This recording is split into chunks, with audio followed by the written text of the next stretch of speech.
منهما رجالا كثيرا ونساء واتقوا الله الذي تساءلون به والأرحام إن الله كان عليكم رقيبا يا أيها الذين آمنوا اتقوا الله وقولوا قولا سديدا يصلح لكم أعمالكم ويغفر لكم ذنوبكم ومن يطع الله ورسوله فقد فاز فوزا عظيما أما بعد فإن أصدق الحديث كتاب الله وأحسن الهدي هدي محمد صلى الله عليه وسلم وشر الأمور محدثاتها وكل محدثة بدعة وكل بدعة ضلالة وكل ضلالة في النار أعوذ بالله من الشيطان الرجيم من همزه ونفخه ونفثه إنه لحب الخير لشديد.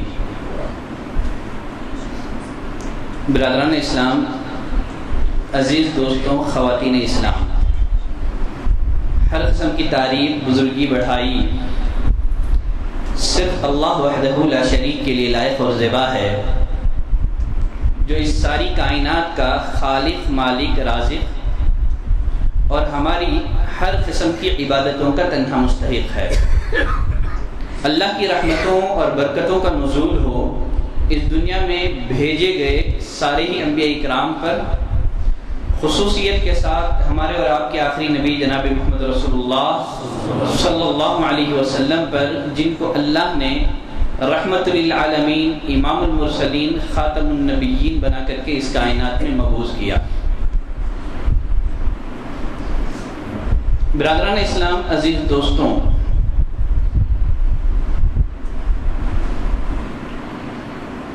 ہم سب جانتے ہیں دل یہ انسانی جسم کا بے تاج بادشاہ ہے، اور آخرت کی کامیابی اور کامیابی کا دار و مدار دل کی اصلاح پر مبنی ہے۔ اللہ نے قرآن مجید میں فرمایا یوم لا ينفع مال ولا بنون الا من اتى اللہ بقلب سلیم۔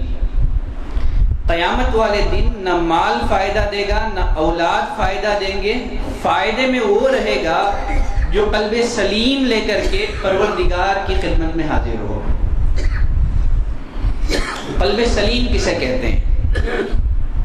قلب سلیم وہ دل ہے جو ہر قسم کے شبہات سے پاک ہو، شہوات سے پاک ہو، بد عقیدگی سے پاک ہو، بد عملی سے پاک ہو، شرک سے پاک ہو، ریاکاری سے پاک ہو، تکبر سے پاک ہو، بغض اور حسد سے پاک ہو، حرص اور لالچ سے پاک ہو۔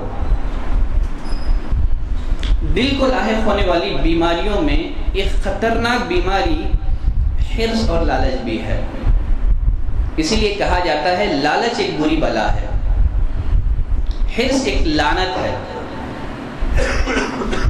عام طور پر یہ سمجھا جاتا ہے کہ حرص اس کا تعلق مال اور دولت سے ہے، حالانکہ ایسا نہیں ہے۔ حرص ہر چیز میں مزید خواہش کا نام ہے، اور یہاں یہ بات ذہن میں رکھیں، ہر حرص بری نہیں ہے۔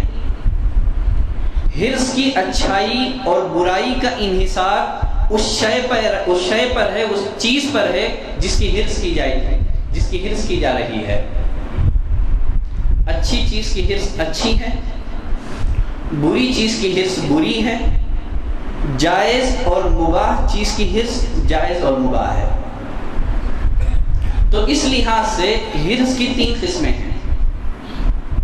ایک ہے محبوب، محمود، پسندیدہ حرص، اور ایک ہے مذموم، ناپسندیدہ حرص، اور ایک ہے مباح اور جائز حرص۔ محمود حرص کسے کہتے ہیں؟ جو پسندیدہ حرص ہے، نیکیوں کی حرص رکھنا، رضائے الہی کے لیے کیا جانے والا ہر نیک عمل انشاءاللہ انسان کو جنت میں پہنچائے گا۔ لہذا نیکیوں کی حرص رکھنا یہ محمود ہے، یہ پسندیدہ ہے۔ نیکیاں بے شمار ہیں، نماز ایک نیکی ہے، زکوٰۃ ایک نیکی ہے، صدقہ اور خیرات ایک نیکی ہے، بھلائی کا حکم دینا، برائی سے روکنا یہ نیکی ہے۔ طلب علم کا حصول یہ بھی ایک نیکی ہے، لوگوں کی خیر خواہی اور بھلائی چاہنا یہ بھی ایک نیکی ہے۔ یقیناً ان نیکیوں کا حرص یہ محمود ہے، پسندیدہ ہے۔ اللہ نے قرآن مجید میں نبی کریم صلی اللہ علیہ وسلم کا تعارف کرتے ہوئے فرمایا لقد جاءکم رسول من انفسکم عزیز علیہ ما عنتم، یقیناً تمہارے پاس اللہ کے ایک ایسے پیغمبر تشریف لائے ہیں، عزیز علیہ ما عنتم، اس پیغمبر کو تمہارے نقصان سے تکلیف ہوتی ہے، حریص علیکم، یہ تمہاری نجات کے بڑے حریص ہیں۔ نبی کے بارے میں کہا گیا کہ آپ حریص ہیں، حریص علیکم، لوگوں کی نجات کے بڑے حریص ہیں۔ تو لوگوں کی خیر خواہی چاہنا یہ حرص ہے، لیکن پسندیدہ ہے۔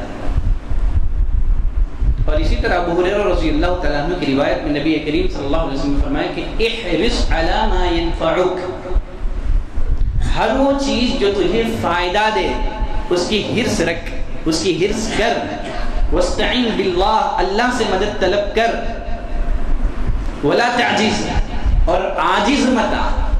یہاں بھی نبی کریم صلی اللہ علیہ وسلم نے فرمایا کہ احرص، حرص کر، علی ما ينفعک، ہر اس چیز کی، ہر اس بات کی جو تجھے فائدہ دے۔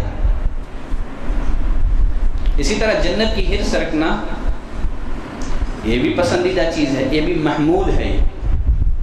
ابو ہریرہ رضی اللہ تعالیٰ عنہ فرماتے ہیں نبی کریم صلی اللہ علیہ وسلم نے فرمایا اللہ کے کچھ فرشتے ہیں جو اللہ کا ذکر کرنے والوں کی تلاش میں راستوں میں گھومتے ہیں، گلیوں میں گھومتے ہیں۔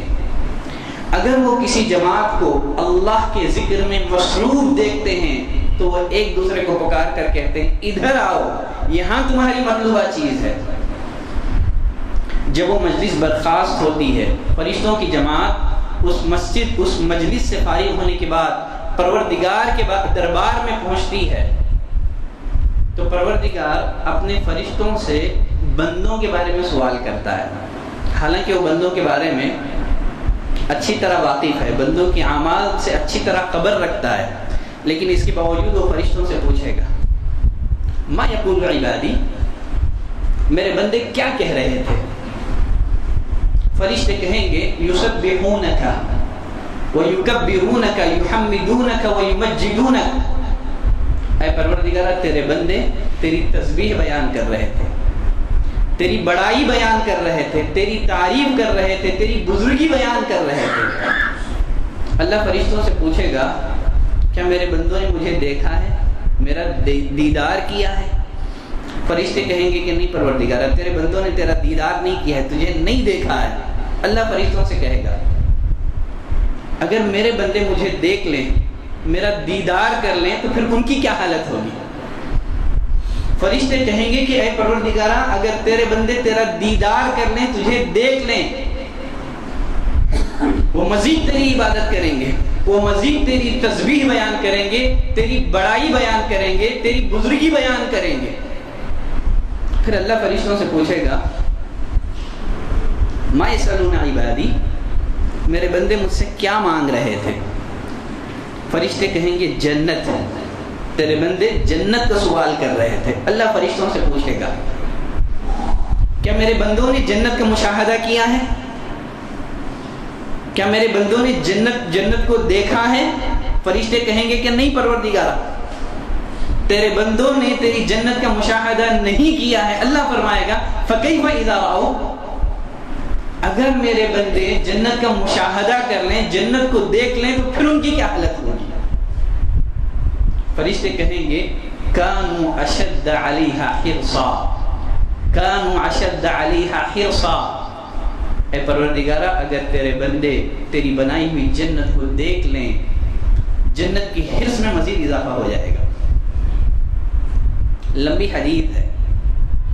اللہ آخر میں فرشتوں سے مخاطب ہو کر کے کہے گا اے فرشتوں کی جماعت، میں تمہیں گواہ بناتا ہوں کہ میں نے اس مجلس میں شریک ہونے والے تمام لوگوں کو معاف کر دیا ہے۔ فرشتے کہیں گے کہ پروردگار ان میں ایک ایسا آدمی بھی ہے، ایسا شخص بھی ہے جو کسی ضرورت کے لیے مسجد آیا تھا، بیٹھ گیا، اللہ فرمائے گا یہ ایسی پاکیزہ جماعت ہے، ان کے ساتھ بیٹھنے والا وہ بھی محروم نہیں رہے گا، جو ذکر کی مجالس میں، جو علمی مجالس میں بیٹھتا ہے وہ بھی خیر سے محروم نہیں رہے گا، اس کے لیے بھی اللہ کی مغفرت کا وعدہ ہے۔ تو جنت کی حرص رکھنا یہ بھی محمود اور پسندیدہ ہے۔ جس طرح نیکیاں ہم کو جنت میں لے جائیں گی، اسی طرح گناہ ہم کو جہنم میں پہنچا دے گی۔ گناہوں کی حرص رکھنا یہ مذموم ہے، یہ ناپسندیدہ ہے۔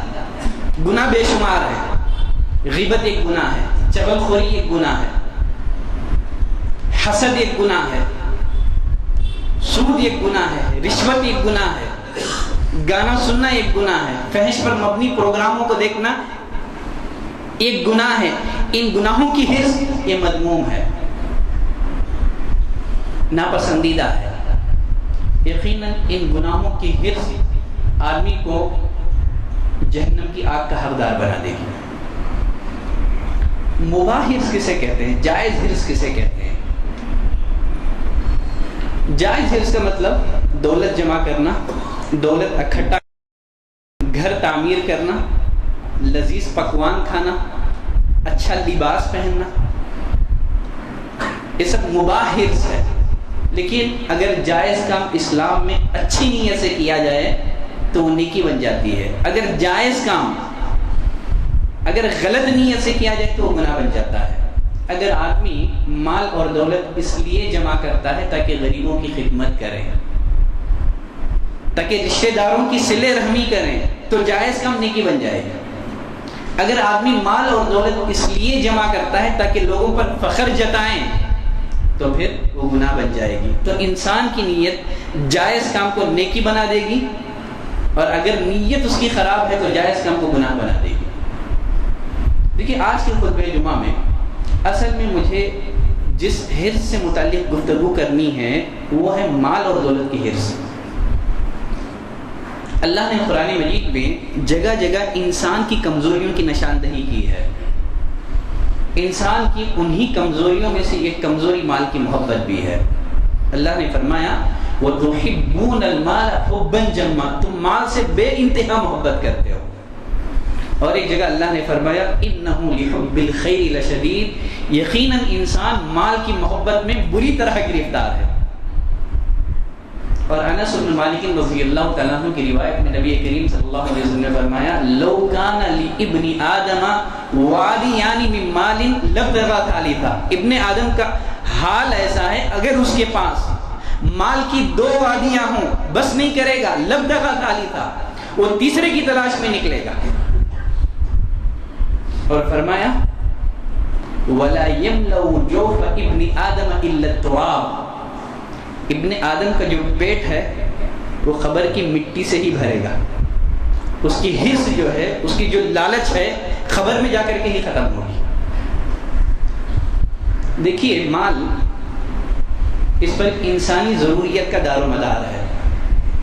اسلام میں مال جمع کرنے کو صرف حلال ہی نہیں ہے بلکہ بقدر ضرورت مال جمع کرنے کو اسلام نے فرض قرار دیا ہے، تاکہ دوسروں کے آگے اسے ہاتھ پھیلانا نہ پڑے۔ اور احادیث میں ان لوگوں کے لیے بڑی وعید آئی ہے جو بھیک مانگتے ہیں، جو لوگوں سے سوال کرتے ہیں۔ ہر انسان کے پاس اتنا مال ہو کہ دوسروں کے آگے اسے ہاتھ پھیلانے کی ضرورت نہ پڑے۔ فرمایا من سأل الناس،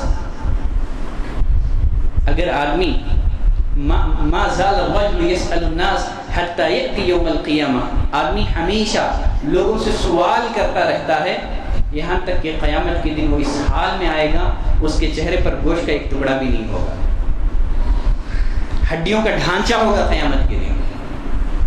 تو مال جمع کرنا اسلام کی نظر میں یہ کوئی ناپسندیدہ عمل نہیں ہے، ہاں لیکن مال کی محبت میں انسان اتنا مغلوب ہو جائے کہ حلال اور حرام کی تمیز کھو دے۔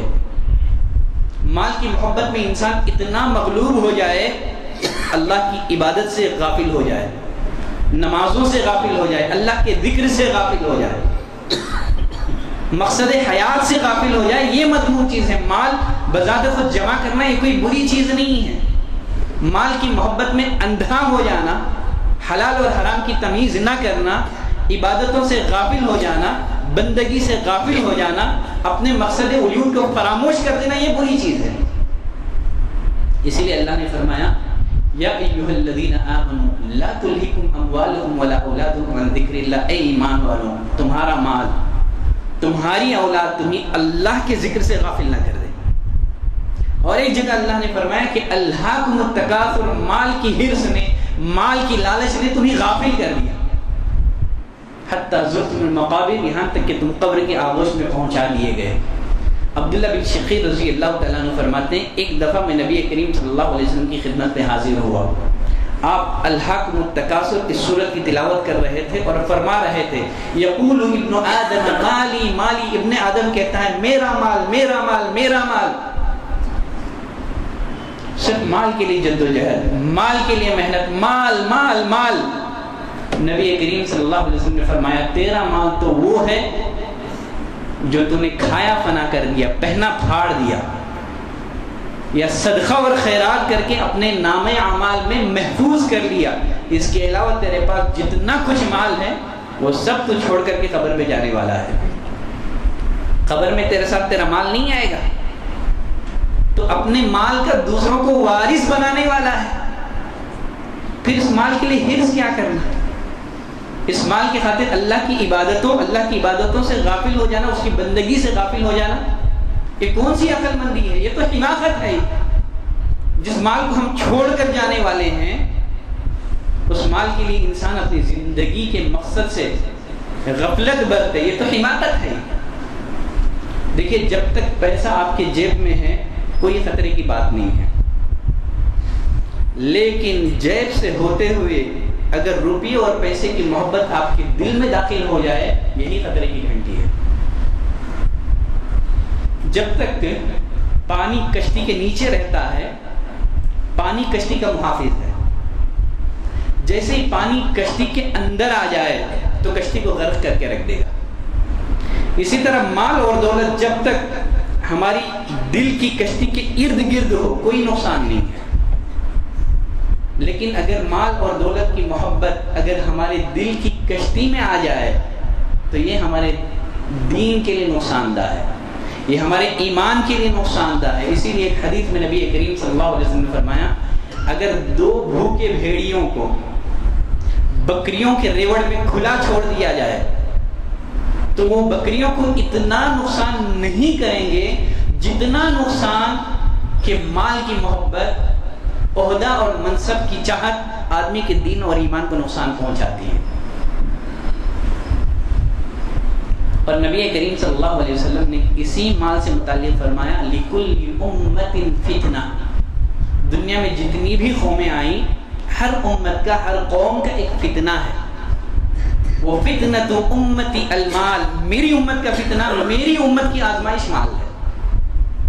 دیکھیں اگر انسان مال کی آزمائش سے اپنے آپ کو بچانا چاہتا ہے، پہلے کام اس کو یہ کرنا ہے کہ مال حلال ذرائع سے حاصل کریں، اس کو جائز کاموں میں خرچ کریں، اللہ کا حق ادا کریں، بندوں کا حق ادا کریں، اور اللہ کی عبادت اور بندگی سے غافل نہ ہوں۔ اگر بندہ جائز طریقوں سے حاصل کر کے جائز ذرائع میں خرچ کرتا ہے، اللہ کا حق ادا کرتا ہے، بندوں کا حق ادا کرتا ہے، بزنس اور کاروبار میں مشغول ہو کر کے نماز سے غافل نہیں ہو جاتا ہے، تو یقیناً اس مال کے ذریعے سے آدمی دنیا اور آخرت کی بہت ساری بھلائیاں اور خیر اپنے نام عمل میں اکٹھا کر سکتا ہے۔ دیکھیں اب یہاں ایک سوال یہ ہے، ہمارے دل میں جو مال کی حرص ہے، ہمارے دلوں میں یہ جو مال کی بے انتہا محبت ہے، اس کا علاج کیسے کریں؟ سب سے پہلی چیز ہم کو چاہیے کہ حرص کے جو نقصانات ہیں، حرص کے نقصانات پر ہماری نظر ہو۔ حرص انسان کو آخرت سے غافل کر دیتی ہے اور دنیا کا بندہ بنا دیتی ہے۔ اور ایک حدیث میں نبی کریم صلی اللہ علیہ وسلم نے فرمایا ایاکم والشح، اے لوگوں حرص سے بچو، بخیلی سے بچو، اس لیے کہ حرص نے، لالچ نے، بخیلی نے تم سے پہلے کی قوموں کو تباہ و برباد کر دیا، اور اسی حرص نے لوگوں کو اس بات پر آمادہ کیا کہ وہ خون ریزی کریں، قتل کریں، اور اسی حرص کی بنا پر انہوں نے اللہ کی حرام کردہ چیزوں کو حلال بنا لیا۔ یہ حرص کا نقصان ہے۔ فرمایا بچو، حرص سے بچو، شح سے بچو۔ اور ایک حدیث میں نبی کریم صلی اللہ علیہ وسلم نے فرمایا مجھے تمہارے متعلق فقیری کا ڈر نہیں ہے، مجھے تمہارے متعلق اس بات کا ڈر ہے کہ کہیں دنیا تم پر کشادہ نہ کر دی جائے جس طرح تم سے پہلے لوگوں پر دنیا کشادہ کر دی گئی تھی، پھر تم دنیا کو حاصل کرنے میں رغبت کرو جس طرح تم سے پہلے لوگوں نے رغبت کی تھی، جس طرح دنیا کی محبت نے ان کو ہلاک کر دیا، میں ڈرتا ہوں کہ کہیں دنیا کی محبت ان کو ہلاک نہ کر دے۔ تو آدمی حرص کا علاج چاہتا ہے، لالچ کا علاج چاہتا ہے، اس کو چاہیے کہ کتاب اور سنت میں جو حرص کے نقصانات آئے ہیں اس پر اس کی نظر ہو۔ حرص کا علاج کیسے کریں؟ حرص کا علاج قناعت سے ہوگا، قناعت سے ہوگا۔ ایک حدیث میں نبی کریم صلی اللہ علیہ وسلم نے فرمایا قد افلح من اسلم، کامیاب ہو گیا وہ شخص جس نے اسلام قبول کیا، وہ رزق کفافا، اس کو بقدر ضرورت رزق دیا گیا، اس نے اللہ کی اس دی ہوئی روزی پر قناعت اختیار کی۔ چلو قناعت کسے کہتے ہیں؟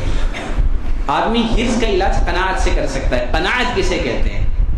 قناعت کا مطلب یہ ہے کہ انسان حلال روزی کے لیے جد و جہد کرے، محنت کرے، پھر اس کے بعد رازق حقیقی کی طرف سے، خالق کائنات کی طرف سے آپ کو جتنا کچھ ملے، جو کچھ ملے اس پر راضی ہو جائیں اور اس پر اللہ کا شکر ادا کریں۔ حلال جد و جہد کرنے کے بعد آپ کو اللہ کی طرف سے جتنا کچھ ملے اس پر راضی ہو جانے کا نام قناعت ہے۔ دیکھیں ہمارا ایمان ہے، ہمارا اعتقاد ہے، ہم سب جانتے ہیں جب انسان ماں کے پیٹ میں ہوتا ہے تو فرشتہ 4 باتیں لکھ دیتا ہے۔ اس کی عمر کتنی ہوگی ماں کے پیٹ میں لکھ دی جاتی ہے، عمر کا فیصلہ۔ ماں کے پیٹ میں انسان کی روزی کا فیصلہ بھی ہو چکا ہے۔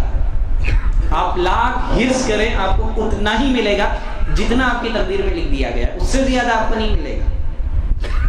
آپ کی روزی لکھ دی گئی ہے۔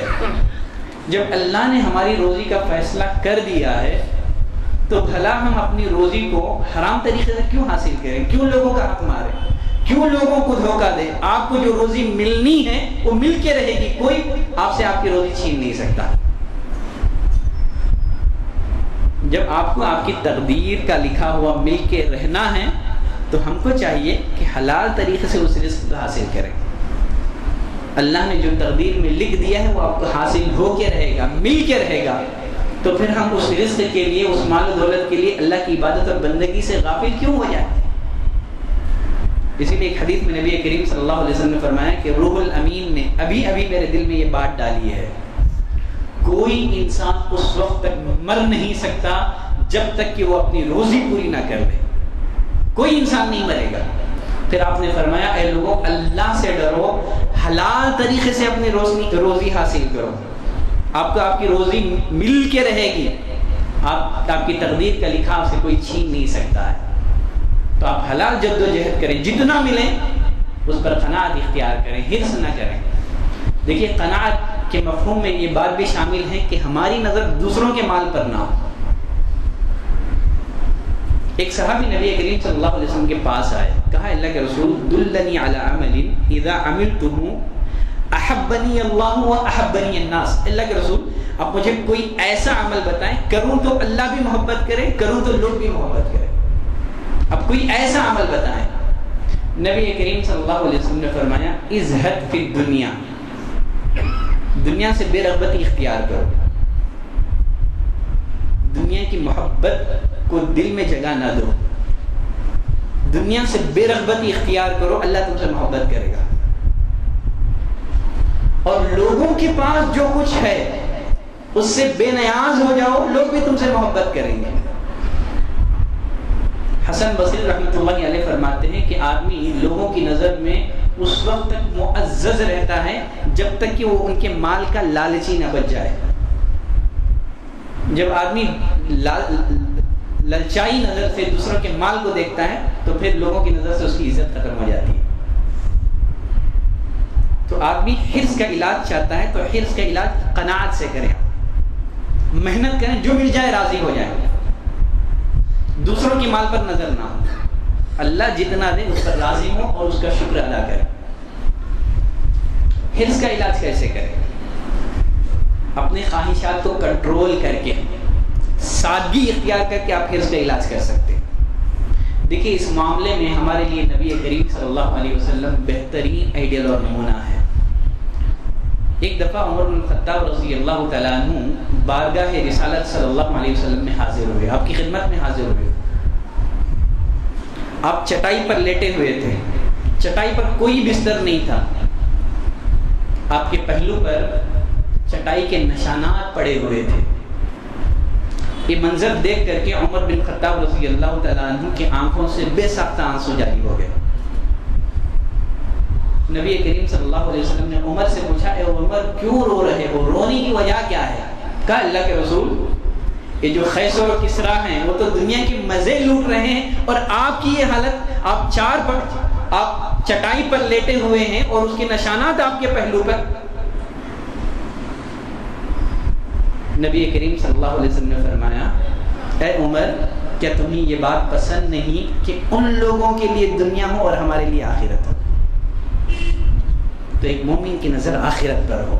اپنے خواہشات کو کنٹرول کریں, سادگی کے ساتھ زندگی گزار کر کے آدمی حرص سے بچ سکتا ہے. حرص کا علاج کیسے کرے؟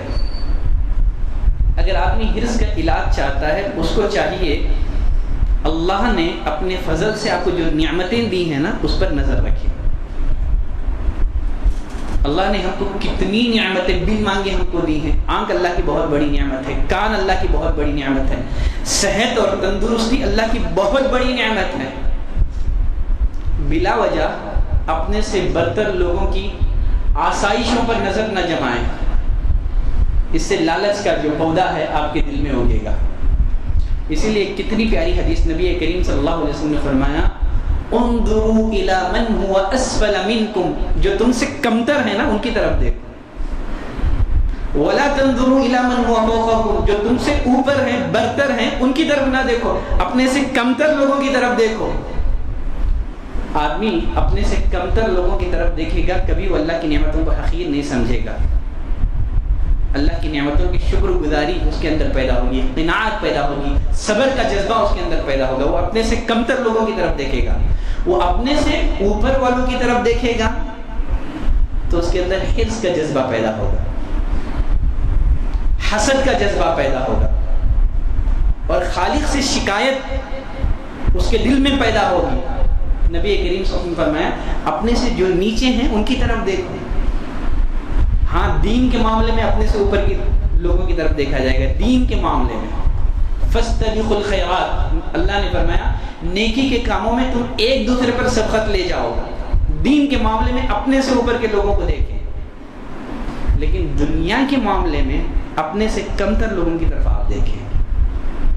فائدہ یہ ہوگا کہ آپ کے اندر شکر گزاری کا جذبہ, قناعت کا جذبہ, صبر کا جذبہ پیدا ہوگا. اپنے سے اوپر کے لوگوں کی طرف دیکھیں گے تو حرص کا جذبہ آپ کے اندر پیدا ہوگا. شیخ سعدی رحمۃ اللہ علیہ وہ فرماتے ہیں, ایک دفعہ میری زندگی میں ایسے حالات بھی آئے کہ میرے پیر میں پہننے کے لیے جوتے نہیں تھے. میں بہت غمگین ہو گیا, اداس ہو گیا. اتنے میں اللہ کا کرنا ایسا ہوا کہ میری نظر ایک ایسے شخص پر پڑی جو دونوں پیروں سے محروم تھا, پاؤں سے معذور تھا. وہ میں نے اس کو دیکھ کر کے اللہ کا شکر ادا کیا, اے پروردگار کم از کم تو نے مجھے پیر تو دیے ہیں, میں چل سکتا ہوں. وہ بیچارہ تو پاؤں سے معذور ہے. تو معلوم کیا ہوا کہ اگر بندہ اپنے سے کمتر لوگوں کو دیکھے تو یقیناً اس کے اندر قناعت پیدا ہوگی, شکر گزاری کا جذبہ اس کے اندر پیدا ہوگا. اس طرح آدمی کو حرص سے نجات ملے گی. دیکھیں اگر آدمی حرص کا علاج چاہتا ہے تو اس کو چاہیے کہ اللہ پر توکل کو مضبوط کرے. بہت سارے لوگ دولت اس لیے کماتے ہیں, دن رات دولت کمانے میں مشغول مصروف. کیوں؟ اگر کل کو ہمارا بزنس اگر خراب ہو گیا تو پھر ہم کیا کھائیں گے؟ اللہ پر توکل نہیں ہے. دیکھیے جو رب آج آپ کو کھلا رہا ہے کل وہی رب آپ کو کھلائے گا. اللہ پر توکل کو مضبوط کریں. اسی لیے نبی کریم صلی اللہ علیہ وسلم نے فرمایا لو توکلون علی اللہ حق توکلہ، اگر تم اللہ پر ایسے بھروسہ کرو جیسے بھروسہ کرنے کا حق ہے تو وہ تم کو ایسے روزی دے گا جس طرح وہ پرندوں کو روزی پہنچاتا ہے، جو صبح و سویرے اپنے گھونسلوں سے خالی پیٹ نکلتے ہیں، شام کو شکم سیر ہو کر کے اپنے گھونسلوں میں واپس ہوتے ہیں. اللہ پر توکل کو مضبوط کریں. اگر آدمی حرص کا علاج چاہتا ہے اس کو چاہیے دنیا کی جو حقیقت ہے نا اس کو جانے. ہم یہ جو مال و دولت کے جو اندھے ہو چکے ہیں، اللہ کی نظر میں یہ دنیا کی حقیقت کیا ہے؟ یہ دنیا سب کچھ نہیں ہے. مال اور دولت ہماری پریشانی کا حل نہیں ہے. دیکھیے آپ مال اور دولت سے اسباب راحت تو خرید سکتے ہیں، راحت نہیں خرید سکتے. مال سے آپ دوا تو خرید سکتے ہیں، صحت نہیں خرید سکتے. اگر مال سے صحت خریدی جا سکتی تو آج کوئی بھی مالدار بیمار نہیں ہوگا. کتنے ایسے بیمار ہیں جو ہارٹ پیشنٹ ہیں، کتنے ایسے بیمار ہیں جو شوگر کے مرض کا شکار ہیں، گھر میں ہر قسم کی نعمتیں ہیں لیکن چکھ نہیں سکتے، ان نعمتوں کا استعمال نہیں کر سکتے. دولت ہے، بے تحاشا دولت ہے، گھر میں ہر قسم کے انواع اور اقسام کے کھانے ہیں لیکن شوگر پیشنٹ استعمال نہیں کر سکتے. یہ جو دنیا کی حقیقت ہے، مال اور دولت کی حقیقت، اس کو سمجھیں. نبی کریم صلی اللہ علیہ وسلم نے فرمایا لو كانت الدنيا تعدل عند الله جناح بعوضة، اگر اللہ کے نزدیک دنیا کی حیثیت مچھر کے پر کے برابر بھی ہوتی، کافر کو ایک گھونٹ پانی میسر نہ ہوتا. اللہ کے نزدیک یہ دنیا مچھر کے پر سے زیادہ حقیر ہے. جابر بن عبداللہ رضی اللہ تعالیٰ عنہ فرماتے ہیں ایک دفعہ نبی کریم صلی اللہ علیہ وسلم کا گزر ایک بکری پر سے ہوا جو مری ہوئی تھی، اس کی کان بھی کٹے ہوئے تھے. نبی کریم صلی اللہ علیہ وسلم کی تربیت کا انداز دیکھیے. آپ نے پوچھا اس مری ہوئی بکری کو کون ایک درہم کی عوض دینا پسند کرے گا؟ صرف مری ہوئی نہیں ہے، عیبدار بھی ہے. کون ایک درہم کی عوض اس کو لینا پسند کرے گا؟ صحابہ نے کہا اللہ کے رسول ہم تو اس بکری کو بلا قیمت کے لینا بھی پسند نہیں کریں. ایک درہم تو دور کی بات ہے، بلا قیمت بھی لینا پسند نہیں ہے. نبی کریم صلی اللہ علیہ وسلم نے فرمایا یہ دنیا جس کے پیچھے تم اندھے دوڑے چلے جا رہے ہو، اللہ کی نظر میں یہ جو دنیا ہے اس سے زیادہ بے حیثیت ہے. یہ جو مری ہوئی بکری ہے، عیبدار بکری ہے، اللہ کی نظر میں یہ دنیا اس سے بھی زیادہ حقیر، بے وقعت، بے حیثیت ہے. اگر بندہ دنیا کی حقیقت کو جان لے گا تو یقیناً کبھی اس کے دل میں حرص جو ہے پنپ نہیں سکتا، لالچ پنپ نہیں سکتا. اگر آدمی حرص کا علاج چاہتا ہے اس کو چاہیے کہ یہ بات اچھی طرح ذہن میں بٹھا لے، اللہ کے نزدیک عزت اور شرف کا معیار مال اور دولت نہیں ہے، اللہ کے نزدیک عزت اور شرف کا معیار تقویٰ ہے. آدمی اللہ کی نظر میں مال سے بڑا نہیں بنتا ہے، اللہ کی نظر میں آدمی بڑا بنتا ہے اپنے عمل کے ذریعے سے، اپنے کردار کے ذریعے سے، تقویٰ کے ذریعے سے، طہارت کے ذریعے سے. تو انسان کو چاہیے کہ اس پر محنت کرے، نیکیوں پر محنت کرے. اللہ نہ تمہاری صورتوں کو دیکھتا ہے نہ تمہارے مال کو دیکھتا ہے، اللہ تمہارے اعمال اور تمہارے دل کو دیکھتا ہے. اور آخری بات یہ ہے کہ اگر انسان حرص کا علاج چاہتا ہے اس کو چاہیے کہ اللہ سے دعا بھی کرے، اللہ میرے دل کو حرص سے پاک کر دے. نبی کریم صلی اللہ علیہ وسلم دعاؤں کا اہتمام کرتے تھے. آپ کی سکھائی ہوئی دعاؤں میں سے ایک دعا یہ بھی ہے اللہم انی اعوذ بک من علم لا ینفع، اے اللہ میں ایسے علم سے تیری پناہ چاہتا ہوں جو مجھے فائدہ نہ پہنچائے. ومن قلب لا یخشع، اور ایسے دل سے جس میں تیرا ڈر نہ ہو، تیری خشیت نہ ہو. ومن نفس لا یشبع، اور ایسے نفس سے بھی میں پناہ چاہتا ہوں جو کبھی سیر ہی نہ ہو، وہ بھرتا ہی نہیں ہے. ومن نفس لا یشبع، اللہ سے دعا کریں اللہ ایسے نفس سے بچا دے، ایسے دل سے بچا دے جو کبھی سیر نہ ہو.